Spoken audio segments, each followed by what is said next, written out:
नमस्कार मित्रों, एक बार पुनः स्वागत है आपका आज के एक नए वीडियो के साथ। तो मित्रों, आज का वीडियो काफ़ी खास होने वाला है क्योंकि आज के इस वीडियो में आप लोग देखेंगे आसान ट्रिक्स, कुछ कवियों की रचनाएं हैं और अष्टजाप कवि। देखिए, कई बार पूछे जाते हैं, रचनाएं पूछी जाती हैं कवियों की भर्ती परीक्षाओं में। और देखिए, जो अष्टछाप कवि हैं कृष्ण भक्त कवि, तो उनसे भी एक सवाल जरूर पूछा जाता है भर्ती परीक्षाओं में, कई बार इम्पोर्टेंट है। तो चलिए, आज के इस वीडियो में हम ऐसी ट्रिक्स देखेंगे जिससे कि आप आसानी से ये जो कवि हैं उनकी रचनाएं याद कर सकें और अष्टछाप कवि भी याद कर सकें। तो चलिए, बिना किसी देरी के शुरू करते हैं आज का वीडियो। तो वीडियो शुरू करने से पहले एक रिक्वेस्ट कि अभी तक अगर आपने इस चैनल को सब्सक्राइब ना किया हो तो इसे ज़रूर सब्सक्राइब कर लें। चलिए शुरू करते हैं। तो सबसे पहले हम बात करेंगे कबीरदास जी की। तो देखिए, एक आपको लाइन याद रखनी है यहाँ पर, कबीर सखा सब ज्ञान में रमे। कबीर सखा सब ज्ञान में रमे। तो देखिए, ज्ञानाश्रयी शाखा के ये प्रतिनिधि कवि हैं, निर्गुण भक्ति शाखा के कबीर दास जी। तो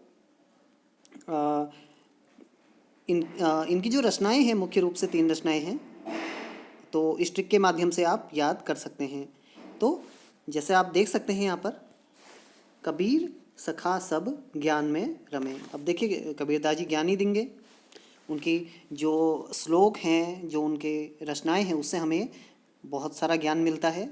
तो ये आप पंक्ति याद कर लेंगे तो आपको उनकी जो रचनाएं हैं वो भी याद हो जाएंगी। तो सखा सब और रमे, देखिए अलग कलर से लिखा हुआ है। तो सखा का अर्थ साखी, सब सबद, रमे रमे से हो गया रमेनी। और इनकी जो रचनाएं हैं उनका संग्रह क्या है? संग्रह है उसका बीजक, जो यहाँ पर आप देख सकते हैं। और इसके अलावा ये निर्गुण भक्ति शाखा के ज्ञानाश्रयी शाखा के प्रतिनिधि कवि हैं। तो ज्ञान भी आया है, इससे याद रख सकते हैं ज्ञानाश्रयी। अगले कवि आते हैं कृष्ण भक्त कवि सूरदास जी। तो सूरदास जी की रचनाएं हैं मुख्य रूप से, वो हम कैसे याद करेंगे? तो इसके लिए देखिए, आप इसे याद कर लीजिए पंक्ति को, सागर की सरसराती लहरें। सागर की सरसराती लहरें, तो सागर आपको दिख रहा होगा यहाँ पर बना हुआ, और इसकी सरसराती हुई लहरें भी आपको दिख रही होंगी। तो ये तीनों रचनाएं किसकी हैं? सूरदास जी की हैं। तो देखिए, सागर से हो गया सूर सागर, सरसराती, तो सरसराती में केवल 4 इसमें लेने हैं। तो सरसरा से हो गया सूर सारावली, और लहरे, लहरे से क्या हो गया? साहित्य लहरी। तो ये मुख्य उनकी रचनाएं हैं सूरदास जी की। देखिए, अगली ट्रिक काफ़ी खास है। इसमें हम देखेंगे अष्टछाप के जो कवि हैं 8, उनके नाम कैसे याद करने हैं, और उसी के साथ अलग अलग इनके जो हैं गुरु हैं वो भी याद करेंगे। तो देखिए, सबसे पहले जो अष्टछाप कवि हैं 4, क्योंकि 4 का इसमें हम लेंगे, क्योंकि 4 इसमें किसके थे? वल्लभाचार्य जी के शिष्य थे, और 4 किसके थे? विट्ठल जो स्वामी थे उनके शिष्य थे। तो देखिए, ये जो अष्टछाप के कवि थे, तो ये सभी कृष्ण भक्त कवि थे, आप सभी को पता होगा। तो हम उन्हीं से एक ट्रिक बनाएंगे। तो उसके लिए देखिए, आपको एक पंक्ति याद करनी है। तो आपको पता ही होगा कि कृष्ण भगवान जी को माखन बहुत प्रिय था। तो एक आप याद करेंगे, कृष्ण के सर के ऊपर कुंभ माखन वाला। कुंभ क्या होता है? घड़ा होता है, क्योंकि पहले से मक्खन को ऐसे बांध के रखा जाता था। तो एक आप पिक्चर भी के माध्यम से भी याद रख सकते हैं इसे।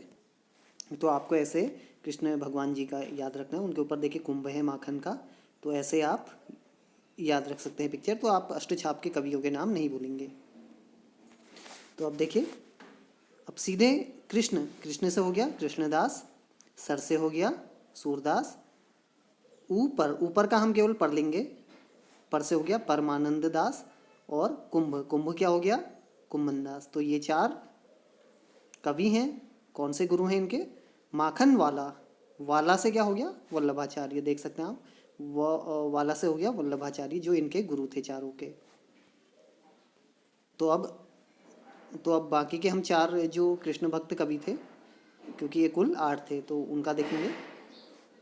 तो उसके लिए आपको ये पंक्ति याद रखनी है, गोविंद की चतुर्भुज विलायती छाता, गोविंद की चतुर्भुज विलायती छाता। चलो कैसे होगा इसमें, आइए देखते हैं। गोविंद की चतुर्भुज विलायती छाता ऐसे याद कर लीजिए। तो गोविंद का हम केवल पहले गोवी लेंगे, फिर आधा नौ और दो लेंगे। तो गोवी से हो गया गोविंद स्वामी, फिर आधा नौ और दो बचा हुआ है तो इससे हो गया नंददास। देखिए यहाँ पे भी आधा नौ दो आया है। फिर है चतुर्भुज, तो चतुर्भुज से हो गया चतुर्भुज दास, और छाता, छाता से हो गया छीत स्वामी। तो ये 4 कवि आ गए। और विलायती से हो गया, देखिए विलायती में शुरू में क्या है, विला वो लो, तो ये क्या है, विठलनाथ। तो ये इनके गुरु हैं।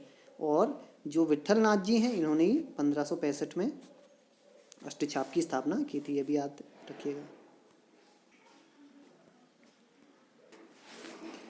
तो मित्रों ये थी आज ट्रिक की वीडियो, उम्मीद है आप लोगों को ज़रूर पसंद आई होगी। तो वीडियो से संबंधित अगर कोई सुझाव हो तो कमेंट के माध्यम से ज़रूर दें।